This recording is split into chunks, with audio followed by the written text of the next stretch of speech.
کہ سر اقدس قصوہ کے کوہن سے لگ رہا تھا۔ جب آپ صلی اللہ علیہ وآلہ وسلم مسجد الحرام میں فاتح بن کر داخل ہوئے تب بھی آپ صلی اللہ علیہ وآلہ وسلم قصوہ پر سوار تھے۔ اس وقت بیت اللہ کے گرد 340 بت تھے۔ آپ صلی اللہ علیہ وآلہ وسلم کے ہاتھ میں کمان تھی۔ آپ صلی اللہ علیہ وآلہ وسلم کمان سے بتوں کو مارتے اور فرماتے حق آ گیا اور باطل مٹ گیا، باطل جانے والی چیز ہے۔ آپ صلی اللہ علیہ وآلہ وسلم کی ٹھوکر سے بت اوندھے منہ گر پڑتے۔ آپ صلی اللہ علیہ وآلہ وسلم نے قصوہ پر سوار ہو کر بیت اللہ کا طواف فرمایا۔ آپ صلی اللہ علیہ وآلہ وسلم جب کسی صحابی کو کسی اہم مہم کے لیے اپنا سفیر بنا کر روانہ کرتے تو اسے قصوہ پر بھیجتے تھے۔ ذوالقعدہ 9 ہجری کو نبی کریم صلی اللہ علیہ وآلہ وسلم نے حضرت ابوبکر صدیق رضی اللہ تعالی عنہ کو امیر الحج بنا کر مکہ مکرمہ روانہ کیا۔ قافلے کی روانگی کے بعد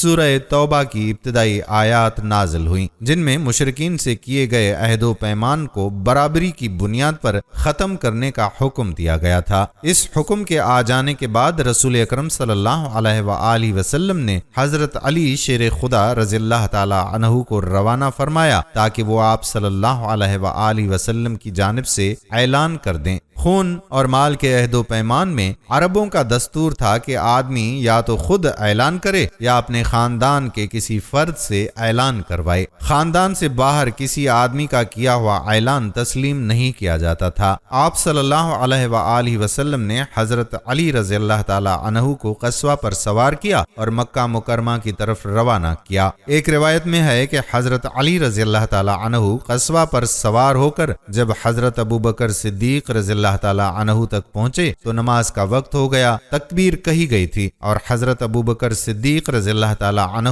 جماعت کی امامت کرنے کے لیے آگے بڑھے ہی تھے کہ قصوہ کی آواز سنائی تھی۔ حضرت ابوبکر صدیق رضی اللہ تعالی عنہ جو تکبیر کہنے والے تھے رک گئے اور فرمایا یہ قصوہ کی آواز ہے، شاید آپ صلی اللہ علیہ وآلہ وسلم خود تشریف لائے ہیں۔ جب قصوہ قریب آتی ہے تو اس پر سوار بھی نظر آ جاتے ہیں۔ دوسری روایت کے مطابق حضرت علی رضی اللہ تعالی عنہ کی حضرت صدیق اکبر رضی اللہ تعالی عنہ سے ملاقات یا وادی زجنان میں ہوئی۔ حضرت ابوبکر نے سیدنا علی المرتضی شیر خدا کو قصوہ پر سوار دیکھا تو دریافت کیا امیر ہو یا مامور؟ حضرت علی رضی اللہ تعالی عنہ نے فرمایا کہ مامور، پھر دونوں آگے بڑھے۔ حضرت ابوبکر رضی اللہ تعالی عنہ نے امیر الحج کی حیثیت سے لوگوں کو حج کروایا۔ 10ویں تاریخ یعنی قربانی کے دن حضرت علی رضی اللہ تعالی عنہ نے قصوہ پر سوار ہو کر جمرہ کے پاس لوگوں میں وہ اعلان کیا جس کا حکم رسول اللہ صلی اللہ علیہ وآلہ وسلم نے دیا تھا۔ تمام عہد والوں نے عہد ختم کر دیا اور انہیں 4 مہینے کی مہلت دی۔ جن کے ساتھ عہد و پیمان نہیں تھا انہیں بھی 4 مہینے کی مہلت دی۔ جن مشرکین نے مسلمانوں سے عہد نبھانے میں کوتاہی نہیں کی، نہ مسلمانوں کے خلاف کسی کی مدد کی، تو ان کا عہد ان کی طے کردہ مدت تک برقرار رکھا۔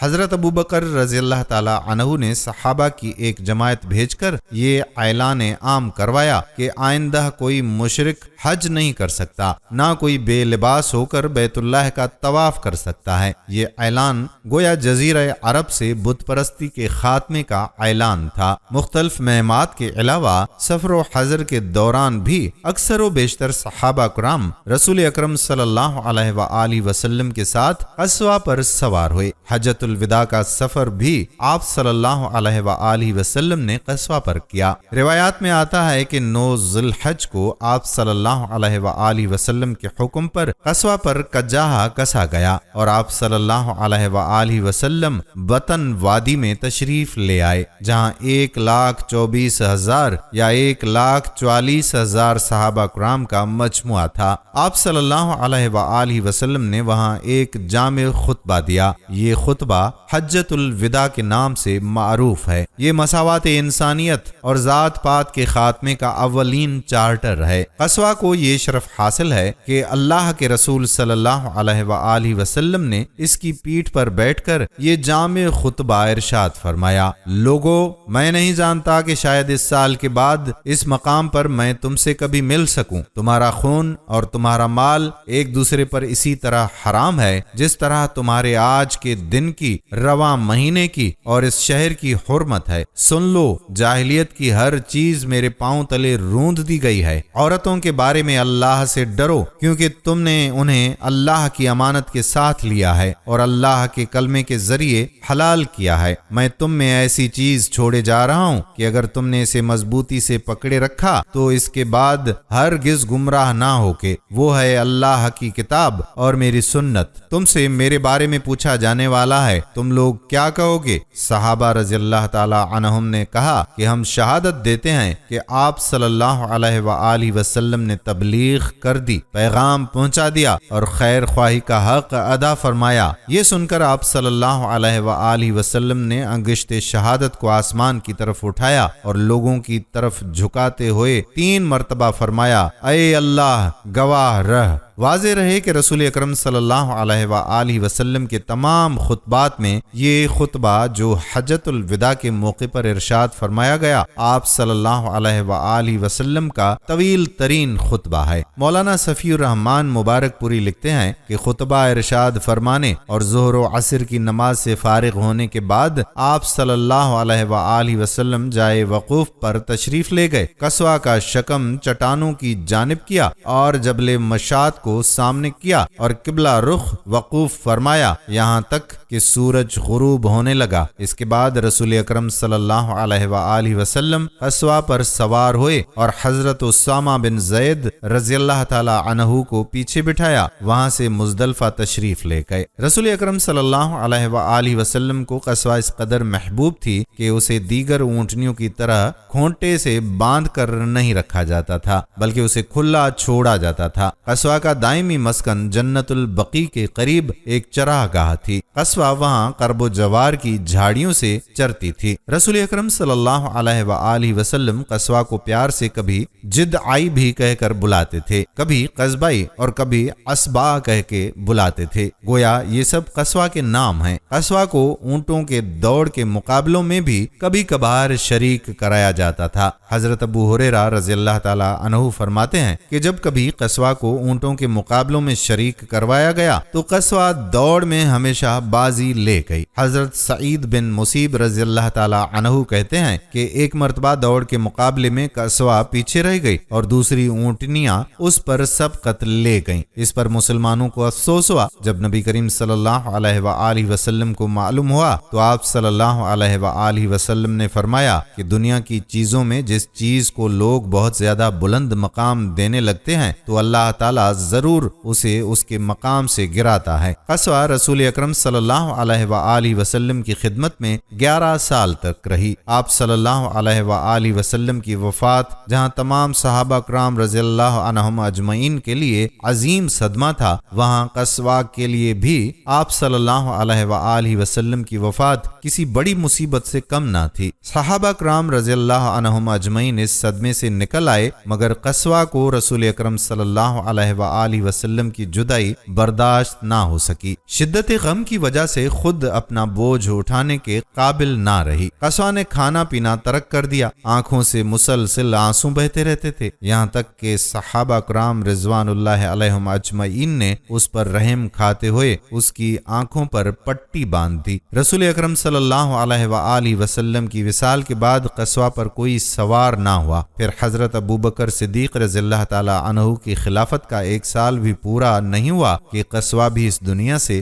رخصت ہو گئی۔ ناظرین، دوسرا جانور جس کے بارے میں کہا جاتا ہے کہ وہ جنت میں جائے گا وہ حضرت صالح علیہ السلام کی اونٹنی ہے، اور اس اونٹنی کا تذکرہ قرآن کریم میں بھی موجود ہے۔ اس کے متعلق بھی آپ کو تفصیل سے بتاتے ہیں کہ یہ اونٹنی کیسے پیدا ہوئی اور اس کو کیسے قتل کیا گیا۔ ناظرین، قدیم جزیرۃ العرب کے شمال مغرب علاقے میں واقع وادی القرہ، جہاں پہ قوم سمود کی حکمرانی تھی، جب ان کے مد مقابل جنوبی مشرقی عرب پر قوم عاد قابض تھی۔ قوم عاد اور قوم سمود کا تعلق حضرت نوح علیہ السلام کے صاحبزادے سام بن نوح علیہ السلام سے ہے۔ یہ دونوں قومیں ایک ہی دادا کی اولاد ہیں اور دو شخصیات کے نام سے موسوم ہیں۔ طوفان نوح علیہ السلام کے بعد قوم عاد ہی وہ قوم تھی جس نے سب سے پہلے بتوں کو پوجنا شروع کیا۔ ان کے پیغمبر حضرت ہود علیہ السلام تھے، جن کی نافرمانی کی پاداش میں اللہ تعالیٰ نے قوم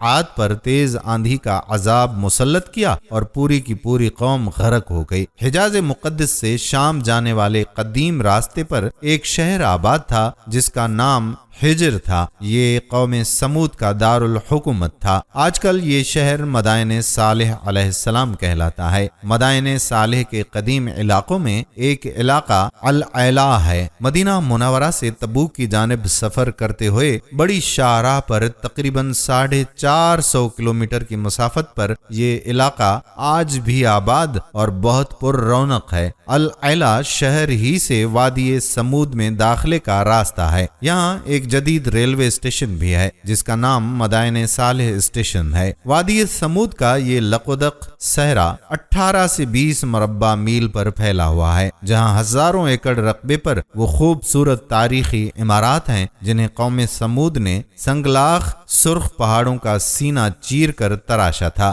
دوسری جانب نرم میدانی علاقوں میں موسم گرما کے لیے عالی شان محلات کے کھنڈرات ہیں۔ 1000 سال قبل مسیح کے ان عظیم فن پاروں کو دیکھ کر آج جدید دور کے ماہر تعمیرات بھی انگشت بدندان رہ جاتے ہیں۔ سرخ پہاڑوں کے اندر اس شہر خاموشاں کی ہزاروں ویران تاریخی عمارتیں اپنے مکینوں کی بدعمالیوں اور نافرمانیوں کے سبب عذاب الہی کے ذریعے ہونے والی تباہی کی چشمدید گواہ ہیں، اور دور جدید کی نافرمان قوموں کو یہ پیغام دیتی نظر آتی ہیں کہ دیکھو مجھے جو دیدہ عبرت نگاہ ہو۔ قوم سمود ہی میں سے اللہ تعالیٰ نے ایک خدا ترس اور نیک انسان کو نبوت کے منصب پر فائز فرمایا۔ سورۃ الاعراف آیت نمبر 73 میں ارشاد باری تعالیٰ ہے، اور ہم نے سمود کی طرف اس کے بھائی صالح علیہ السلام کو بھیجا۔ حضرت صالح علیہ السلام اپنی قوم کو راہ راست پر لانے کے لیے دن رات کوششیں کرتے رہے۔ فرماتے، اے میری قوم، تم اللہ کی عبادت کرو، اس کے سوا تمہارا کوئی معبود نہیں ہے، اس نے تمہیں پیدا کیا ہے، اس سے مغفرت مانگو اور اس کے آگے توبہ کرو۔ سورہ ہود آیت نمبر 61۔ اس کے جواب میں ان کی قوم کہتی، اے صالح علیہ السلام، تم ہمیں ان چیزوں سے روکتے ہو جنہیں ہمارے بزرگ پوجتے چلے آئے ہیں، اور جس بات کی طرف تم ہمیں بلاتے ہو اس میں ہمیں قوی شبہ ہے۔ سورہ ہود آیت نمبر 62۔ حضرت صالح علیہ السلام جوانی کے زمانے سے قوم کو دین کی دعوت دیتے ہوئے بوڑھے ہو گئے۔ چنانچہ ایک دن قوم کے سرداروں نے حضرت صالح علیہ السلام سے کہا کہ اگر تم واقعی اللہ کے سچے رسول ہو تو ہماری فلاں پہاڑی جس کا نام کاتبہ ہے اس کے اندر سے ایک ایسی اونٹنی نکال دو جو 10 ماہ کی گھابن اور قوی و تندرست ہو۔ قرآن کریم کی سورۃ الشورى آیات نمبر 153-154 میں ارشاد باری تعالیٰ ہے، وہ کہنے لگے، تم جادو زدہ ہو، تم اور کچھ نہیں، بس ہماری ہی طرح کے آدمی ہو، اگر سچے ہو تو کوئی نشانی پیش کرو۔ یعنی انہوں نے اپنے نبی علیہ السلام سے معجزے کی فرمائش کر دی۔ حضرت صالح علیہ السلام نے ان سے عہد لیا کہ اگر میں تمہارا یہ مطالبہ پورا کر دوں تو پھر تو تم سب ایمان لے کے آؤ گے۔ جب سب نے عہد کر لیا تو حضرت صالح علیہ السلام اللہ کے حضور سر بسجود ہو گئے، یہاں تک کہ اللہ تعالیٰ نے اپنے نبی علیہ السلام کی دعا قبول فرمائی۔ اچانک سامنے کی پہاڑی میں جنبش پیدا ہوئی، چٹان کے 2 ٹکڑے ہوئے اور اس میں سے ایک خوبصورت تندرست اور توانا گھابن اونٹنی نمودار ہوئی۔ پوری قوم نے اس حیرت انگیز معجزے کو اپنی جاگتی آنکھوں سے دیکھا، لیکن قوم کے ایک سردار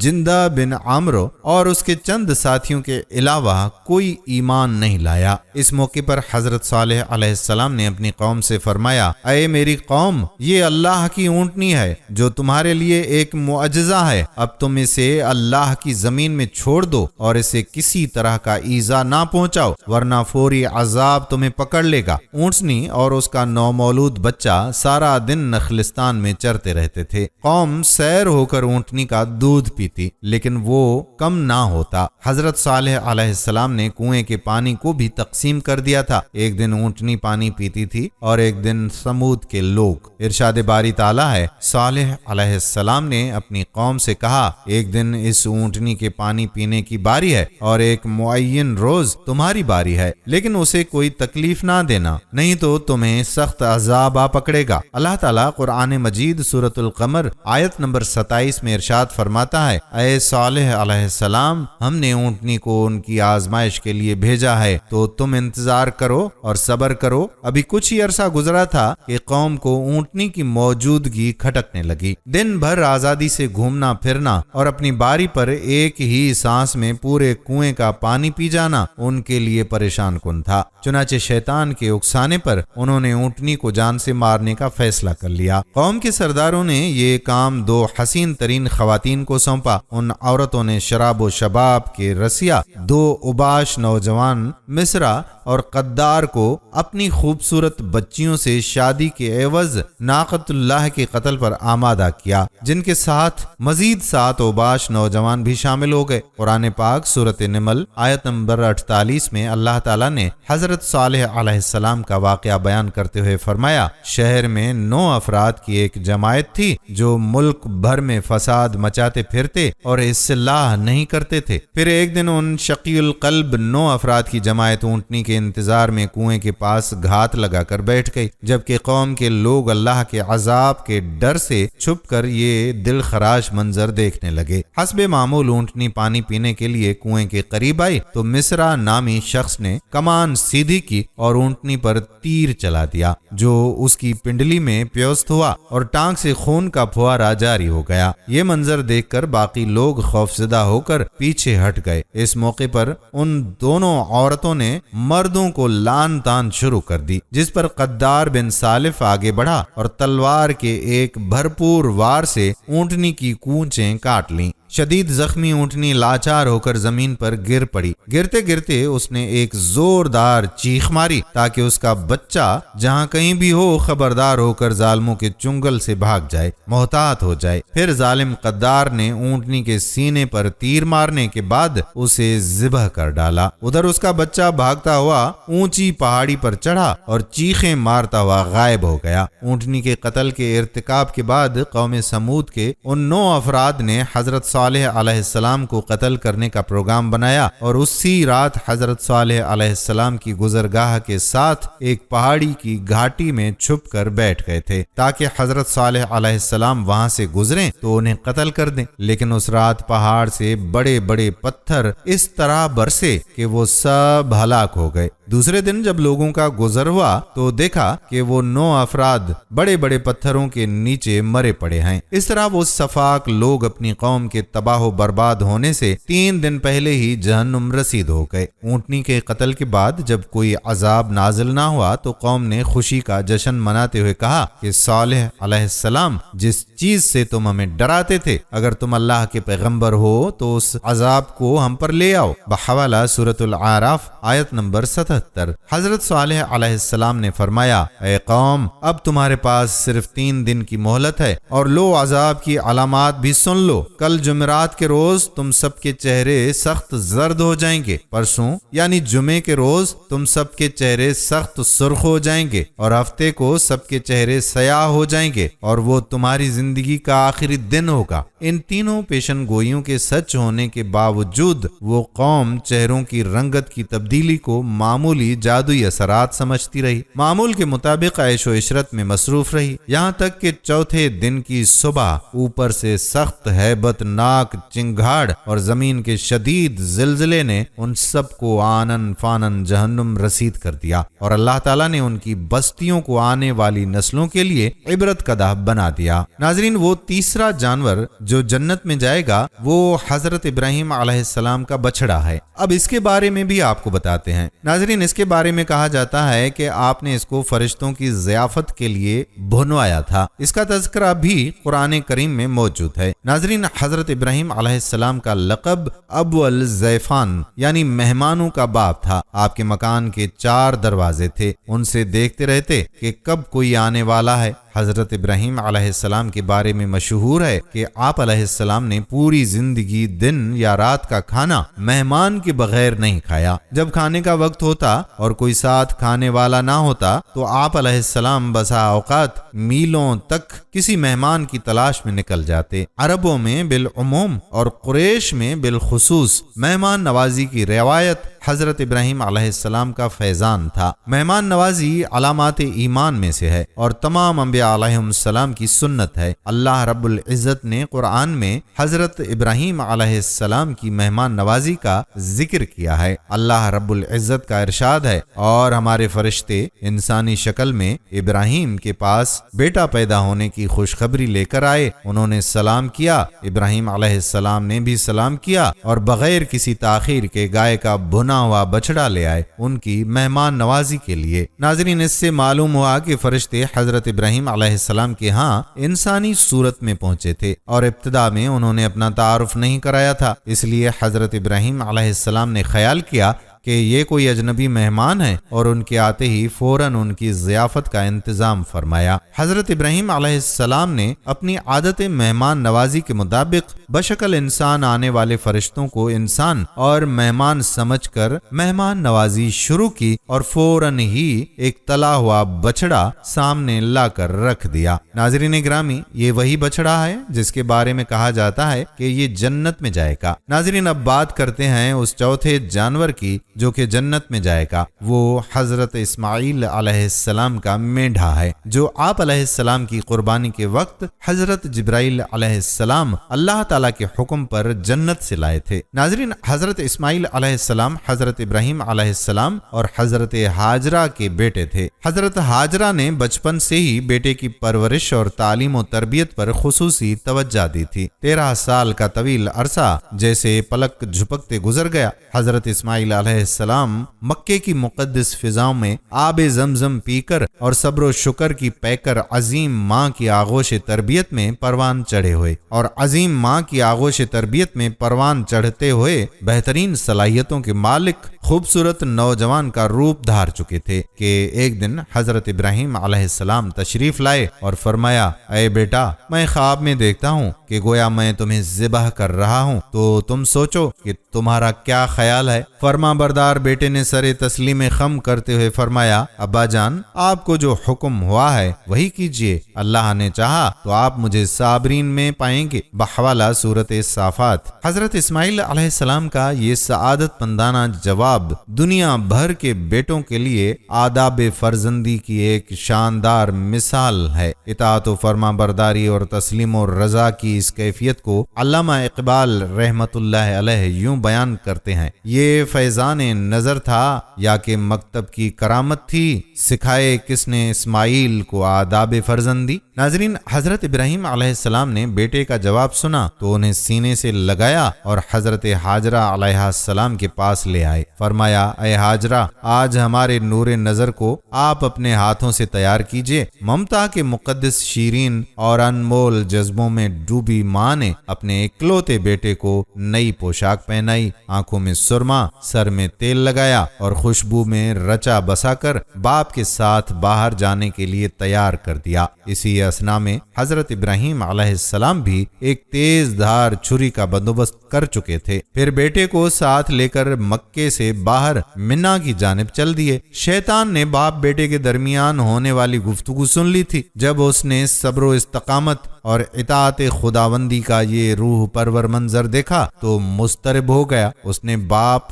بیٹے کو اس قربانی سے باز رکھنے کا فیصلہ کر لیا۔ چنانچہ جمرہ عقبہ کے مقام پر راستہ روک کر کھڑا ہو گیا۔ حضرت ابراہیم علیہ السلام کے ساتھ موجود فرشتے نے کہا، یہ شیطان ہے، اسے کنکریاں ماریں۔ حضرت ابراہیم علیہ السلام نے اللہ اکبر کہہ کر اسے 7 کنکریاں ماری، جس سے وہ زمین میں دھنس گیا۔ ابھی آپ علیہ السلام کچھ ہی آگے بڑھے تھے کہ زمین نے اسے چھوڑ دیا اور وہ جمرہ وسطیٰ کے مقام پر پھر ورغلانے کے لیے آیا۔ حضرت ابراہیم علیہ السلام نے دوبارہ کنکریاں ماری، وہ پھر زمین میں دھنسا، لیکن آپ علیہ السلام کچھ ہی آگے بڑھے تھے کہ وہ جمرہ اولا کے مقام پر پھر موجود تھا۔ حضرت ابراہیم علیہ السلام نے تیسری بار اللہ اکبر کہہ کر کنکریاں ماری تو وہ زمین میں دھنس گیا۔ اللہ تبارک و تعالیٰ کو ابراہیم خلیل اللہ کا شیطان کو کنکریاں مارنے کا عمل اس قدر پسند آیا کہ اسے رہتی دنیا تک کے لیے حج کے واجبات میں شامل فرما دیا۔ شیطان اپنی ناکامی پر بڑا پریشان تھا۔ تینوں مرتبہ کی کنکریوں نے اس کے جسم کو زخموں سے چور چور کر دیا۔ اچانک اسے ایک نئی چال سوجی اور وہ عورت کا بھیس بدل کر بھاگم بھاگ حضرت ہاجرہ کی خدمت میں حاضر ہوا اور بولا، اے اسماعیل کی ماں، تمہیں علم ہے کہ ابراہیم تمہارے لخت جگر کو کہاں لے گئے ہیں؟ حضرت ہاجرہ نے فرمایا، ہاں وہ باہر گئے ہیں، شاید کسی دوست سے ملنے گئے ہیں۔ شیطان نے اپنے سر پر ہاتھ مارتے ہوئے کہا، وہ تیرے بیٹے کو ذبح کرنے وادی منا میں لے گئے ہیں۔ حضرت ہاجرہ علیہ السلام نے حیرت اور تعجب کا اظہار کرتے ہوئے فرمایا، یہ کیسے ممکن ہے کہ ایک شفیق اور مہربان باپ اپنے چہیتے اور اکلوتے بیٹے کو ذبح کر دے؟ اس موقع پر بے ساختہ شیطان کے منہ سے نکلا، وہ یہ سب اللہ تعالیٰ کے حکم پر کر رہے ہیں۔ یہ سن کر صبر و شکر اور اطاعت و فرما برداری کی پیکر اللہ کی برگزیدہ بندی نے فرمایا، اگر یہ اللہ تعالیٰ کا حکم ہے تو ایک اسماعیل کیا، اس کے حکم پر 100 اسماعیل بھی قربان ہیں۔ اللہ تعالیٰ نے قربانی قبول فرما لی۔ شیطان یہاں سے نامراد ہو کر واپس منا کی جانب پلٹا، لیکن وہاں کا ایمان افروز منظر دیکھ کر اپنے سر پر خاک ڈالنے اور چہرہ پیٹنے پر مجبور ہو گیا۔ وادی منا کے سیاہ پہاڑ، نیلے شفاف آسمان پر روشن آگ برساتا سورج، فلک پر موجود تسبیح و تہلیل میں مصروف ملائکہ، اللہ کی راہ میں اپنی متاع عزیز کی قربانی کا محیر العقول منظر دیکھنے میں محو تھے۔ مکے سے آنے والی گرم ہوائیں بھی منا کی فضاؤں میں موجود عبادت و اطاعت، تسلیم و رضا اور صبر و شکر کی ایک عظیم داستان رقم ہوتے دیکھ رہی تھیں۔ روایات میں آتا ہے کہ جب حضرت ابراہیم علیہ السلام نے حضرت اسماعیل علیہ السلام کو لیٹنے کی ہدایت دی تو حضرت اسماعیل علیہ السلام نے فرمایا، ابا جان، میں پیشانی کے بل لیٹتا ہوں تاکہ آپ علیہ السلام کا چہرہ مجھے نظر نہ آئے، اور آپ علیہ السلام بھی اپنی آنکھوں پر پٹی باندھ لیں تاکہ جب آپ علیہ السلام مجھے ذبح کر رہے ہوں تو شفقت پدری امر الہی پر غالب آنے کا امکان نہ رہے۔ صبر و استقامت کے گوہگراں والد نے گوشہ جگر کے مشورے پر عمل کیا، اور جب اسماعیل علیہ السلام لیٹ گئے تو تکمیل احکام خداوندی میں تیز دھار چھری کو پوری قوت کے ساتھ لخت جگر کی گردن پر پھیر دیا۔ باپ بیٹے کی اس عظیم قربانی پر قدرت خداوندی جوش میں آئی، اور اللہ جل شانہ کے حکم سے حضرت جبرائیل علیہ السلام جنت کے باغات میں پلے سفید رنگ کے خوبصورت مینڈھے کو لے کر حاضر ہوئے۔ ابراہیم خلیل اللہ علیہ السلام نے ذبح سے فارغ ہو کر آنکھوں سے پٹی ہٹائی تو حیرت زدہ رہ گئے۔ بیٹے کی جگہ ایک حسین مینڈھا ذبح ہوا پڑا تھا، جبکہ اسماعیل علیہ السلام قریب کھڑے مسکرا رہے تھے۔ اسی اثنا میں غیب سے آواز آئی، اے ابراہیم، تم نے اپنا خواب سچا کر دکھایا، بے شک ہم نیکی کرنے والوں کو ایسا ہی بدلہ دیا کرتے ہیں۔ یوں محترم ناظرین، وہ جنت سے آیا ہوا مینڈھا اللہ پاک کی راہ میں قربان ہو گیا۔ حضرت ابراہیم علیہ السلام اور حضرت اسماعیل علیہ السلام کے اس بے مثال جذبہ ایثار، اطاعت و فرما برداری، جرت و استقامت، تسلیم و رضا اور صبر و شکر پر مہر تصدیق ثبت کرتے ہوئے اللہ تعالیٰ نے قرآن پاک میں فرمایا، اور ہم نے اسماعیل کی عظیم قربانی پر ان کا فدیہ دے دیا۔ اللہ رب العزت کو اپنے دونوں برگزیدہ اور جلیل قدر بندوں کی یہ ادا اس قدر پسند آئی کہ اسے اطاعت، عبادت اور قربت الہی کا ذریعہ قرار دیتے ہوئے قیامت تک کے لیے جاری فرما دیا۔ ناظرین، اب بات کریں گے اس 5ویں جانور کی جو کہ جنت میں جائے گا۔ وہ حضرت موسیٰ علیہ السلام کی گائے ہے، جس کی تفصیل بیان کرتے ہوئے امام ابن جریر طبری رحمۃ اللہ علیہ فرماتے ہیں کہ بنو اسرائیل میں عامیل نامی ایک مالدار شخص رہا کرتا تھا، اس کی اولاد نہیں تھی، اس کا بھتیجا ہی اس کا وارث تھا، لیکن جلد از جلد امیر بننے کا لالچ اس پر کچھ اس طرح سے سوار ہوا کہ اس نے اپنے چچا کو قتل کر دیا اور لاش کو بستی کے مضافات میں راستے پر پھینک دیا۔ صبح کو جب قاتل کی تلاش شروع ہوئی تو کسی کو کوئی سراغ نہ مل سکا۔ بھتیجا اپنے آپ کو مظلوم اور اپنے چچا کا خیر خواہ ثابت کرنے کے لیے خود ہی قاتل کا کھوج بھی لگانے لگا۔ جب قاتل کا سراغ نہ مل سکا تو لوگ حضرت موسیٰ علیہ السلام کے پاس حاضر ہوئے اور قاتل کا سراغ لگانے کی درخواست کی۔ آپ علیہ السلام نے لوگوں میں اعلان کروایا کہ اگر کسی کے پاس اس قتل کے شواہد موجود ہوں تو وہ آ کر گواہی دے دے، لیکن کوئی بھی اطلاع موصول نہ ہوئی۔ لوگوں نے حضرت موسیٰ علیہ السلام سے کہا کہ آپ اللہ کے نبی ہیں، اللہ تعالیٰ سے سوال کریں کہ وہ ہمیں قاتل کا نام بتا دے۔ آپ نے رب ذوالجلال کے حضور میں دعا کی تو حکم آیا کہ ایک گائے ذبح کریں۔ یہ حکم سن کر بنی اسرائیل نے حسب عادت حجت بازی شروع کر دی کہ قاتل کی شناخت اور گائے کے ذبیحہ میں کیا مناسبت ہے۔ آپ ہم سے معاذ اللہ مذاق فرماتے ہیں۔ حضرت کلیم اللہ علیہ السلام نے فرمایا، میں جاہل ہونے سے اللہ کی پناہ مانگتا ہوں۔ لوگوں کی حجت بازی جاری رہی، کہنے لگے کہ اللہ سے معلوم کریں کہ گائے کیسی ہو۔ آپ نے اللہ سے پوچھ کر فرمایا، حکم ہے کہ گائے نہ بوڑھی ہو اور نہ بچیا۔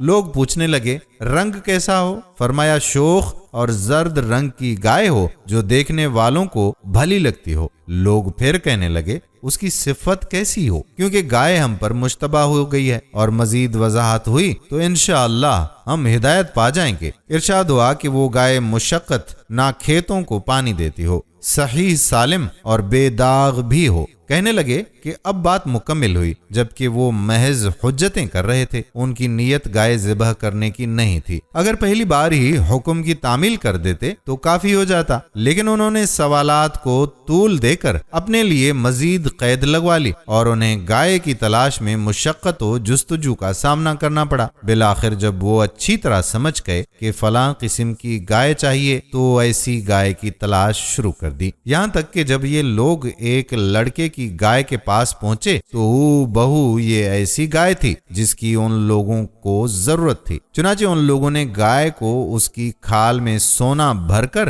اس کی قیمت دے کر خرید لیا۔ گائے کو ذبح کیا گیا۔ حضرت موسیٰ علیہ السلام نے فرمایا کہ اس کی ہڈی لے کر مقتول کے جسم پر ضرب لگاؤ۔ جب ضرب لگائی گئی تو وہ مقتول زندہ ہو گیا۔ اس نے اپنے قاتل کی نشاندہی کی اور پھر فوت ہو گیا۔ بعد میں قاتل کو بطور سزا قتل کر دیا گیا۔ ناظرین، اس جنتی گائے کے مالک اور اس کی قیمت کے بارے میں بتایا جاتا ہے کہ بنی اسرائیل میں ایک نیک شخص تھا جس کا ایک ہی بیٹا تھا۔ اس کے پاس ایک بچیا بھی تھی۔ خدا کا کرنا ایسا ہوا کہ اس شخص کا انتقال ہو گیا اور اس کا بیٹا اپنی ماں کے سائے میں پرورش پانے لگا۔ کچھ سالوں بعد بیٹا بڑا ہو گیا اور بہت نیک اور اپنی ماں کا فرما بردار تھا۔ ایک دن ماں نے بیٹے کو اس کے والد کی بچیا جو اب بڑی ہو کر گائے بن چکی تھی اسے 3 دینار میں بیچنے کا حکم دیا اور فرمایا کہ جب بیچنے لگو تو ایک بار پھر مجھ سے پوچھ لینا۔ بیٹا گائے بیچنے بازار آیا تو ایک فرشتہ انسانی صورت میں آ کر اس سے ملا اور 6 دینار گائے کی قیمت لگائی، لیکن ماں کی اجازت کے بغیر بیچنے کو کہا۔ بیٹا راضی نہ ہوا اور آ کر ماں کو یہ بات بتائی۔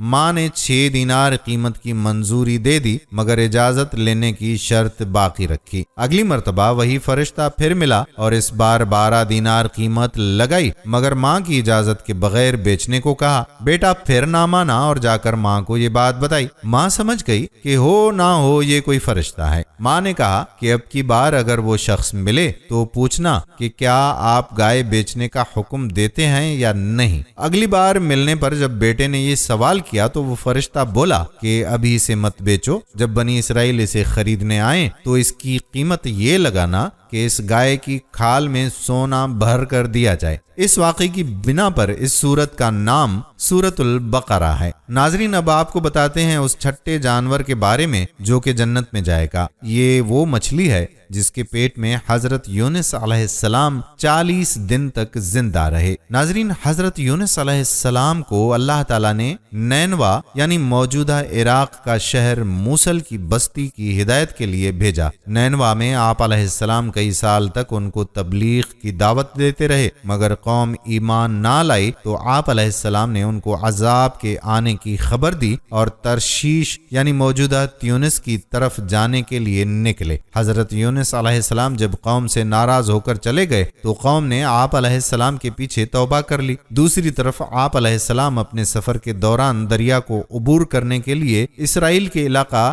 یافا میں کشتی میں سوار ہوئے۔ کچھ دور جا کر کشتی بھنور میں پھنس گئی۔ اس وقت کے دستور اور رواج کے مطابق یہ خیال کیا جاتا تھا کہ جب کوئی غلام اپنے مالک سے بھاگ کر جا رہا ہو اور کشتی میں سوار ہو تو وہ کشتی اس وقت تک کنارے پر نہیں پہنچتی جب تک اس غلام کو کشتی سے اتار نہ لیں۔ اب کشتی کے بھنور میں پھنسنے پر ان لوگوں نے قرہ ڈالا جو حضرت یونس علیہ السلام کے نام نکلا۔ 3 دفعہ قرہ آپ علیہ السلام کے نام ہی نکلا تو آپ علیہ السلام نے فرمایا کہ میں ہی غلام ہوں جو اپنے آقا کو چھوڑ کر جا رہا ہوں۔ آپ علیہ السلام نے خود ہی دریا میں چھلانگ لگا دی تاکہ دوسرے لوگ کنارے پر پہنچ جائیں۔ اللہ تعالیٰ نے ایک مچھلی کے دل میں القاء کیا اور حکم دیا کہ حضرت یونس علیہ السلام کو بغیر نقصان پہنچائے نگل لے۔ اس طرح آپ علیہ السلام مچھلی کے پیٹ میں آ گئے۔ یہ آپ علیہ السلام پر ایک امتحان تھا۔ حضرت یونس علیہ السلام کو مچھلی کے پیٹ میں جانے کی وجہ سے ذوالنون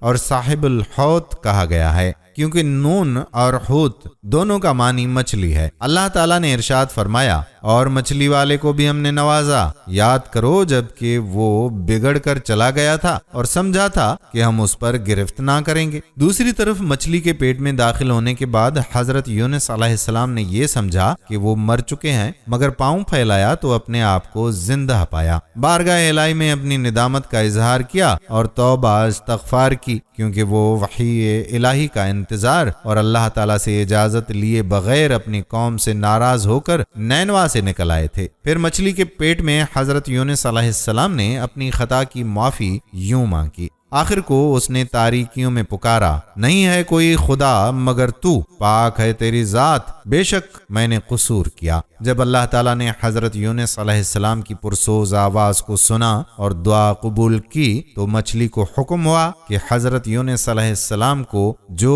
تیرے پاس ہماری امانت ہے اگل دے۔ چنانچہ مچھلی نے دریا کے کنارے حضرت یونس علیہ السلام کو 40 روز کے بعد اگل دیا۔ وہ ایسی ویران جگہ تھی جہاں نہ کوئی درخت تھا نہ سبزہ، بلکہ بالکل چٹیل میدان تھا، جبکہ حضرت یونس علیہ السلام بے حد کمزور اور نحیف ہو چکے تھے۔ حضرت ابن عباس رضی اللہ تعالی عنہ سے روایت ہے کہ حضرت یونس علیہ السلام نومولود بچے کی طرح ناتواں کمزور تھے۔ آپ علیہ السلام کا جسم بہت نرم و نازک ہو گیا تھا اور جسم پر کوئی بال نہ تھا، چنانچہ اللہ تعالیٰ نے اپنی رحمت سے حضرت یونس علیہ السلام کے قریب کدو کی بیل اگا دی تاکہ اس کے پتے آپ علیہ السلام پر سایہ کیے رہیں۔ اسی طرح اللہ تعالیٰ کے حکم کے بموجب ایک جنگلی بکری صبح اور شام آپ علیہ السلام کو دودھ پلا کر واپس چلی جاتی۔ یہ سب اللہ تعالیٰ کی رحمت اور فضل ہی تھا، ورنہ آپ ضعیف اور کمزور ہو چلے تھے۔ قرآن مجید میں مچھلی کے پیٹ سے نکلنے کے بعد حضرت یونس علیہ السلام کی حالت کو اس طرح سے بیان کیا گیا ہے، آخرکار ہم نے اسے بڑی سقیم حالت میں ایک چٹیل زمین پر پھینک دیا اور اس پر ایک بیلدار درخت اگا دیا۔ ناظرین، اس مچھلی کا نام نجم تھا۔ وہ مچھلی بڑے سر والی اور پوری کشتی کو نگلنے کی صلاحیت رکھنے والی تھی۔ اللہ کے ایک نبی علیہ السلام کی چند روز کی صحبت بابرکت کی وجہ سے وہ مچھلی جنت میں جائے گی۔ علماء فرماتے ہیں کہ اس مچھلی کا پیٹ چند دن ایک نبی علیہ السلام کی تجلیات کا مرکز رہنے کی وجہ سے عرش اعظم سے افضل ہے۔ آج کئی 100 سال کے بعد جدید سائنس نے اتنی بڑی مچھلی کے موجود ہونے کی تصدیق کر دی ہے اور کئی تحقیقاتی اداروں نے اتنی بڑی مچھلیوں کا اپنی آنکھوں سے مشاہدہ کیا ہے۔ ناظرین، وہ 7واں جانور جو جنت میں جائے گا وہ حضرت عزیر علیہ السلام کا گدھا ہے۔ اس گدھے کے بارے میں روایت ملتی ہے کہ ایک مرتبہ اللہ عز و جل کے نبی حضرت سیدنا عزیز علیہ السلام بیت المقدس یعنی فلسطین کے پاس سے گزر ہوا۔ آپ علیہ السلام کا زاد راہ یعنی سفر کا سامان ایک برتن کھجور اور ایک پیالہ انگور کا رس تھا۔ نیز آپ ایک دراز گدھے پر سوار تھے۔ آپ علیہ السلام بیت المقدس کی تمام بستیوں میں پھرے، لیکن آپ کو کوئی شخص نظر نہیں آیا اور سب عمارتیں گری ہوئی تھیں۔ اس قدر ویرانی دیکھ کر آپ علیہ السلام نے تعجب سے کہا، اللہ ان کی موت کے بعد کیسے زندہ کرے گا؟ یہ فرمانے کے بعد آپ علیہ السلام نے اپنی سواری کسی جگہ باندھی اور آرام کی غرض سے لیٹ گئے۔ یہ صبح کا وقت تھا۔ اس دوران آپ کی روح قبض کر لی گئی اور آپ 100 سال کی نیند سو گئے۔ نیز آپ کا دراز گوش بھی مر گیا۔ اس عرصے میں آپ علیہ السلام لوگوں کی نگاہوں سے پوشیدہ رہے۔ 100 سال کے بعد آپ کو شام کے وقت زندہ کیا گیا۔ اللہ عز و جل نے آپ سے فرمایا، تم کتنے دن سے یہاں ٹھہرے ہوئے ہو؟ آپ علیہ السلام نے عرض کی کہ 1 دن یا اس سے کچھ کم وقت، کیونکہ آپ علیہ السلام کا یہ خیال تھا کہ یہ اسی دن کی شام ہے جس کی صبح آپ آرام کرنے کے لیے لیٹے تھے۔ اللہ عز و جل نے فرمایا، تم یہاں 100 سال سے ٹھہرے ہوئے ہو، اپنے کھانے پینے کی چیزیں دیکھو ویسی ہی صحیح سلامت ہیں، اور اپنا گدھا دیکھو کس حال میں ہے۔ جب آپ علیہ السلام نے کھجوریں اور انگور کا رس دیکھا تو واقعی دونوں کی تر و تازگی میں کوئی فرق نہ آیا تھا، جبکہ گدھا بالکل گل سڑ گیا تھا اور اس کے اعضاء بھی بکھر گئے تھے، صرف سفید ہڈیاں نظر آ رہی تھیں۔ دیکھتے ہی دیکھتے گدھے کے اعضاء جمع ہو کر آپس میں ملنے لگے، ہڈیوں پر گوشت اور کھال آ گئی اور گدھا زندہ ہو کر آواز نکالنے لگا۔ قدرت خداوندی کا یہ شاندار اور بے مثال نمونہ دیکھتے ہی آپ علیہ السلام کی زبان پر جاری ہو گیا، میں خوب جانتا ہوں کہ اللہ عز و جل ہر چیز پر قادر ہے۔ ناظرین، اللہ تعالیٰ نے اپنے برگزیدہ پیغمبر حضرت سلیمان علیہ السلام کو پرندوں سے باتیں کرنے کا علم عطا فرمایا تھا۔ آپ پرندوں ہی نہیں، چرندوں، درندوں اور دیگر تمام مخلوق کی زبان بھی سمجھتے تھے اور ان سے انہی کی زبان میں باتیں بھی کیا کرتے تھے۔ آپ علیہ السلام کے لشکر میں انسانوں، جنوں، چرندوں، پرندوں اور درندوں کے علاوہ اللہ تعالیٰ کی دیگر مخلوقات بہت بڑی تعداد میں شامل تھیں۔ حضرت سلیمان علیہ السلام کی نسبت سے 2 جانداروں کو یہ اعزاز حاصل ہے کہ وہ جنت میں جائیں گے۔ ایک تو آپ علیہ السلام کا ہدہد اور ایک وہ چونٹی جس سے آپ کی ملاقات کا تذکرہ سورہ نمل میں بھی موجود ہے۔ اس ملاقات کے بارے میں کہا جاتا ہے کہ ایک روز حضرت سلیمان علیہ السلام اپنے عظیم الشان لشکر کے ساتھ کہیں جا رہے تھے۔ آپ علیہ السلام بہت رعب اور دبدبے والے بادشاہ تھے۔ یہی وجہ تھی کہ لشکر انتہائی نظم و ضبط اور تربیت کے ساتھ چل رہا تھا۔ کسی کی مجال نہ تھی کہ وہ اپنی مقررہ حدود سے ادھر ادھر ہو جائے۔ صحراؤں سے گزرتا، پہاڑوں کو سر کرتا، دریاؤں کو عبور کرتا یہ عظیم الشان لشکر اس وقت ایک بڑی وادی سے گزر رہا تھا۔ یہ وادی نملا یعنی چونٹیوں کی وادی تھی۔ زمین اور پہاڑوں میں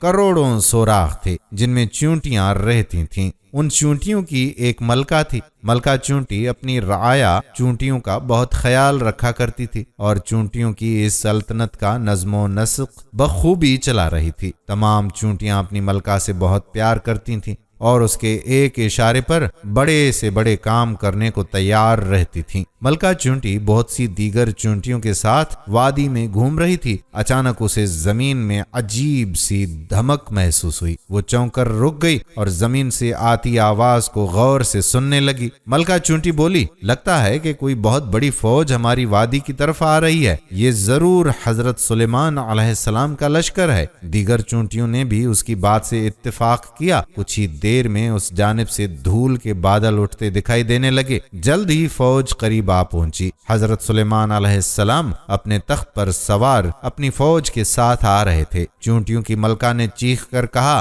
حضرت سلیمان علیہ السلام کی فوج قریب آ پہنچی ہے، میں حکم دیتی ہوں تمام چونٹیاں اپنی بلوں میں چلی جائیں۔ حضرت سلیمان علیہ السلام ہمیں کوئی نقصان پہنچانے نہیں آ رہے، مگر انہیں کیا معلوم کہ تمہاری کثیر تعداد اس وادی میں ہے اور زمین پر رینگ رہی ہے، جو ان کی فوج میں شامل انسانوں اور جانوروں کے پیروں تلے روندی جا سکتی ہے۔ حضرت سلیمان علیہ السلام تک ملکہ چونٹی کی آواز پہنچ گئی۔ آپ اس کی بات سن کر مسکرا دیے اور ملکہ چونٹی کی سمجھداری اور اپنی رعایا کے خیال رکھنے پر اس کی تعریف کرتے ہوئے فرمایا کہ بے شک ایک بادشاہ کو اپنی رعایا کی حفاظت کا اسی طرح خیال رکھنا چاہیے جس طرح ملکہ چیونٹی نے کیا ہے۔ یہ واقعہ قرآن مجید کی سورۃ النمل آیت نمبر 15 تا 19 میں یوں بیان کیا گیا ہے، اور ہم نے داؤد علیہ السلام اور سلیمان علیہ السلام کو علم عطا کیا تھا، اور انہوں نے کہا کہ شکر اور تعریف اس اللہ کے لیے ہے جس نے ہمیں اپنے بہت سے مومن بندوں پر فضیلت عطا فرمائی، اور داؤد کا وارث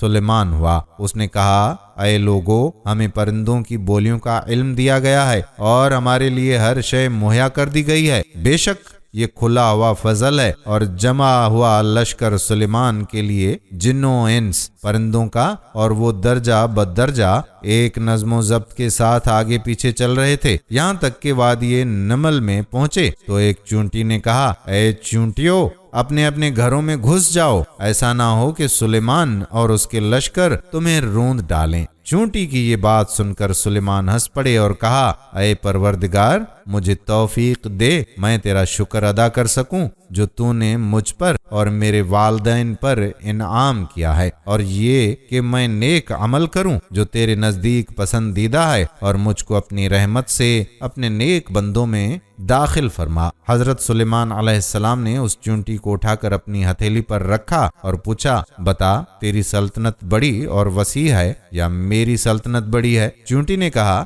کہ کس کی سلطنت پر عظمت ہے یہ اللہ کو معلوم ہے، مگر اس وقت میرا تخت سلیمان کا ہاتھ ہے۔ سورۃ النمل میں حضرت سلیمان علیہ السلام کی قیادت کا ذکر کیا گیا ہے کہ انہوں نے اپنی قائدانہ صلاحیتوں سے جملہ مخلوقات کو کس طرح اپنے تصرفات کے احاطے میں لیا ہوا تھا۔ ائمہ اور مفسرین فرماتے ہیں کہ آپ کی قائم کردہ پارلیمنٹ کے 600 سے زائد اراکین تھے۔ آپ سلطنت کے مختلف کاموں کو سر انجام دینے میں ہر مخلوق سے کام لیا کرتے تھے۔ جب پارلیمنٹ کا اجلاس ہوتا تو ہر شخص کو اس کی مشاورت میں شریک کیا جاتا۔ ہدہد اسی دربار میں پرندوں کی نمائندگی کرتا تھا۔ اللہ رب العزت نے اسے یہ صلاحیت دے رکھی تھی کہ زیر زمین پانی کے ذخائر کا پتہ تک چلا لیا کرتا تھا۔ اس طرح وہ حضرت سلیمان علیہ السلام کے سفر کے دوران حصول آب کا اہم فریضہ بھی ادا کرتا تھا۔ چنانچہ اس سورہ میں ہدہد سے مراد وہ خاص پرندہ ہے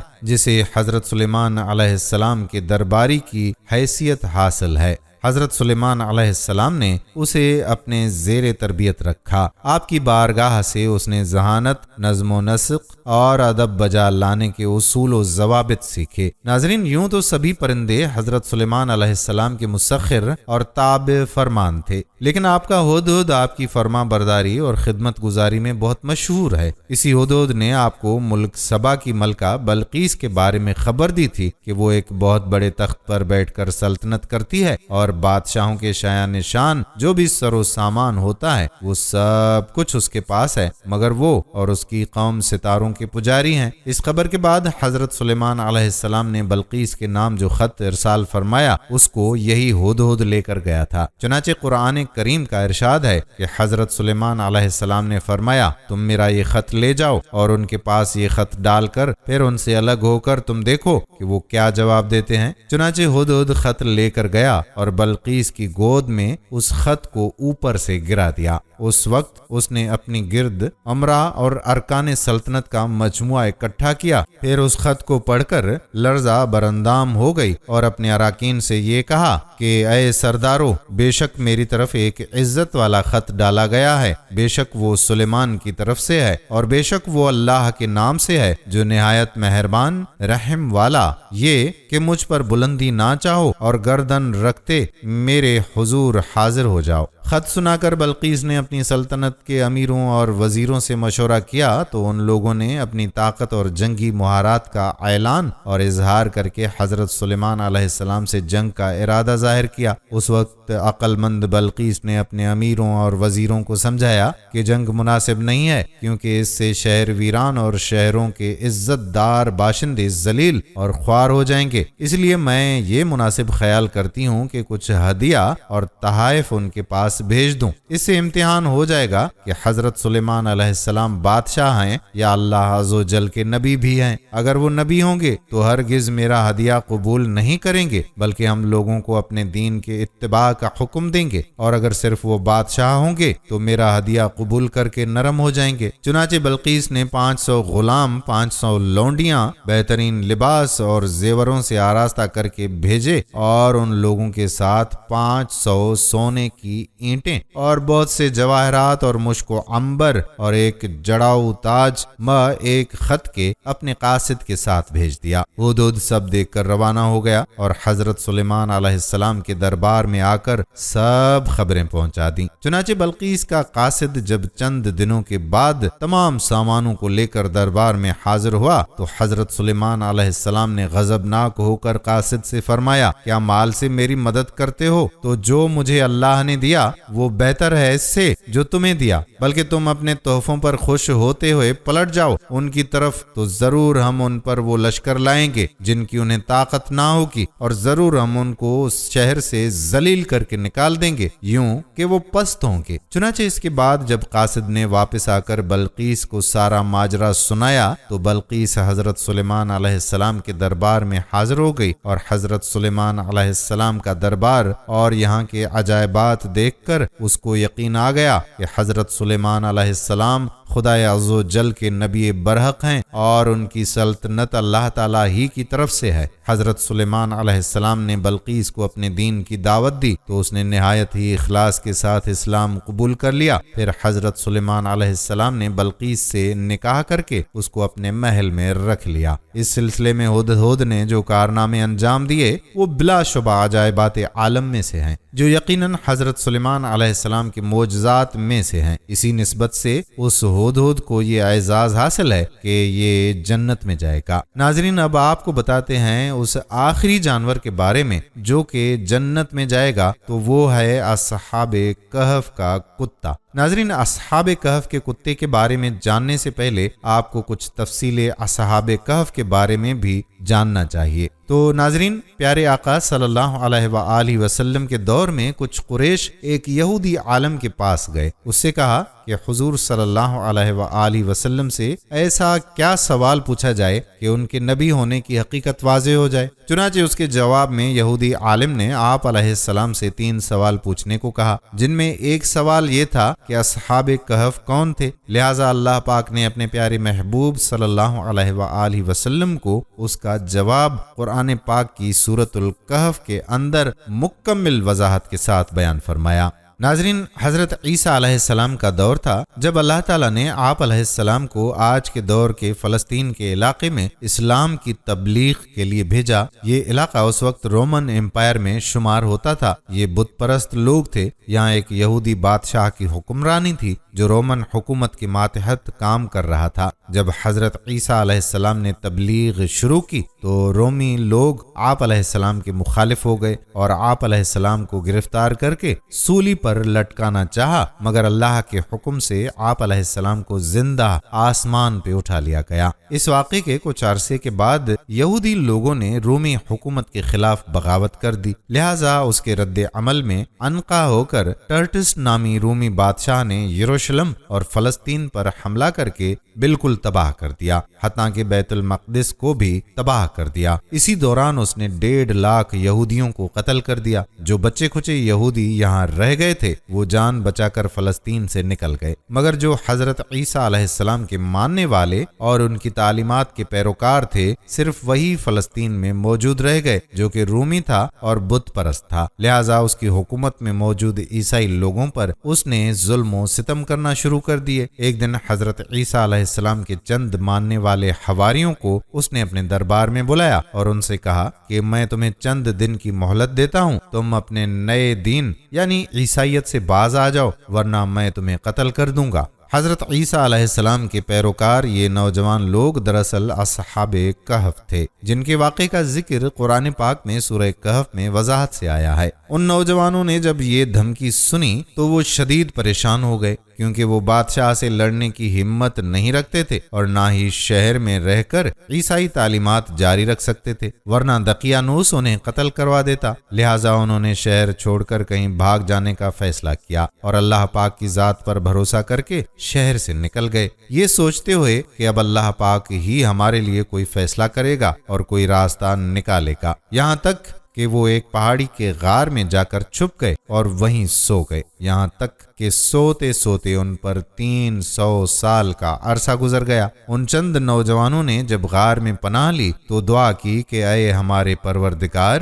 ہمیں اپنے پاس سے رحمت عطا فرما اور ہمارے کام میں ہمارے لیے راہیابی کو آسان کر دے۔ پس ہم نے ان کے کانوں پر گنتی کے کئی سال تک اسی غار میں پردے ڈال دیے۔ دقیانوس نے جب ان لوگوں کو تلاش کروایا تو معلوم ہوا کہ یہ لوگ اسی غار میں موجود ہیں۔ اسے بہت غصہ آیا اور حکم دیا کہ غار کو ایک مضبوط دیوار سے بند کر دیا جائے تاکہ یہ لوگ اندر ہی مر جائیں۔ بادشاہ نے جس شخص کے ذمے یہ کام لگایا وہ بہت ہی نیک اور ایماندار تھا۔ اس نے اصحاب کہف کے نام اور ان کی تعداد اور پورا واقعہ ایک تختی پر لکھوا کر لوہے کے صندوق میں رکھ کر دیواروں کی بنیادوں میں رکھوا دیا اور ایک تختی شاہی خزانے میں بھی رکھوا دی۔ اس 300 سال کے دوران دقیانوس بادشاہ مر گیا اور کئی بادشاہ اور حکومتیں آئیں اور چلی گئیں، یہاں تک کہ 300 عیسوی رومن امپائر نے بھی عیسائیت اختیار کر لی۔ 440 عیسوی میں بیدروس نامی عیسائی بادشاہ کی حکومت آئی جو ایک نیک دل اور انصاف پسند بادشاہ تھا۔ اس نے 68 سال تک حکومت کی۔ اس کے دور میں مذہبی فرقہ پسندی جب عروج پر پہنچ گئی اور لوگوں میں مرنے کے بعد دوبارہ زندہ کیے جانے اور قیامت کا یقین ختم ہوتا جا رہا تھا، قوم کا یہ حال دیکھ کر بادشاہ بہت رنجیدہ ہوا اور اللہ سے دعا کی، اے اللہ، کچھ ایسی نشانی ظاہر فرما دے کہ میری قوم کے لوگوں کا ایمان پھر سے تازہ ہو جائے، انہیں قیامت، مرنے کے بعد دوبارہ زندہ کیے جانے اور ایک خدا کا یقین ہو جائے۔ اللہ رب العزت نے اس کی یہ دعا قبول فرمائی، لہٰذا ایک روز ایک چرواہا اپنی بکریوں کو ٹھہرانے کے لیے اس غار کے پاس پہنچا۔ یہ وہی غار تھا جس میں اصحاب کہف موجود تھے۔ اس چرواہے نے چند لوگوں کے ساتھ مل کر اس دیوار کو گروا دیا۔ دیوار کے گرتے ہی لوگوں پر ایسی ہیبت اور خوف طاری ہوا کہ سب گھبرا کر وہاں سے بھاگ نکلے۔ یوں اللہ تعالیٰ کے حکم سے اصحاب کہف اپنی نیند سے بیدار ہوئے اور ایک دوسرے سے سلام کلام کرنے لگے اور اپنے ایک ساتھی یملیخا کو بازار سے کھانا لانے بھیجا۔ جب یملیخا بازار پہنچا تو یہ دیکھ کر حیران رہ گئے کہ شہر میں ہر طرف اسلام کا چرچا ہے، یہاں تک کہ لوگ اعلانیہ حضرت عیسیٰ علیہ السلام کا کلمہ پڑھ رہے ہیں اور ان کی تعلیمات پر عمل بھی کر رہے ہیں۔ اس کشمکش میں یملیخا نے کھانے کے عوض اپنے زمانے کے سکے دکاندار کو دیے۔ دکاندار نے جب یہ سکے دیکھے تو شک ہوا کہ شاید اس شخص کو پرانا خزانہ مل گیا ہے، لہٰذا اس نے یملیخا کو سپاہیوں کے سپرد کر دیا۔ سپاہیوں نے یملیخا سے پوچھا کہ بتاؤ یہ خزانہ کہاں سے آیا؟ یملیخا نے کہا کہ ہمارے پاس کوئی خزانہ نہیں ہے، یہ ہمارا ہی پیسہ ہے۔ سپاہیوں نے کہا کہ ہم کیسے مان لیں کیونکہ یہ سکے 300 سال پرانے ہیں۔ یملیخا نے کہا کہ پہلے مجھے بتاؤ کہ دقیانوس بادشاہ کا کیا حال ہے؟ سپاہیوں نے جواب دیا کہ آج اس نام کا کوئی بادشاہ نہیں ہے، مگر سینکڑوں سال پہلے اس نام کا ایک بے ایمان بادشاہ گزرا ہے، وہ بت پرست تھا۔ یہ سن کر یملیخا حیران اور پریشان ہوئے اور بتایا کہ ہم کل تو اس کے شہر سے اپنا ایمان اور اپنی جان بچا کر بھاگے تھے اور میں اور میرے ساتھی قریب کے ایک غار میں چھپ گئے تھے، جبکہ میرے باقی ساتھی اب بھی غار میں موجود ہیں۔ تم میرے ساتھ چل کر خود ہی دیکھ لو۔ جب سپاہی اور بہت سے لوگ اس غار کے پاس پہنچے تو اصحاب کہف یملیخا کے انتظار میں تھے۔ جب غار پر بہت سے آدمی پہنچے اور شور و غل سنائی دینے لگا تو اصحاب کہف سمجھے کہ دقیانوس کی فوج ہمارا تعاقب کر کے غار تک آ پہنچے ہیں، لہٰذا وہ اللہ کے ذکر اور حمد و ثنا میں مشغول ہو گئے۔ سپاہیوں نے غار پر پہنچ کر تانبے کا وہ صندوق برآمد کر لیا اور اس کے اندر سے تختی کو نکال کر پڑھا تو وہاں اصحاب کہف کے نام اور یہ لکھا تھا کہ یہ مومنوں کی جماعت ہے جو اپنے دین کی حفاظت کے لیے دقیانوس بادشاہ کے خوف سے اس غار میں پناہ گزین ہوئے ہیں۔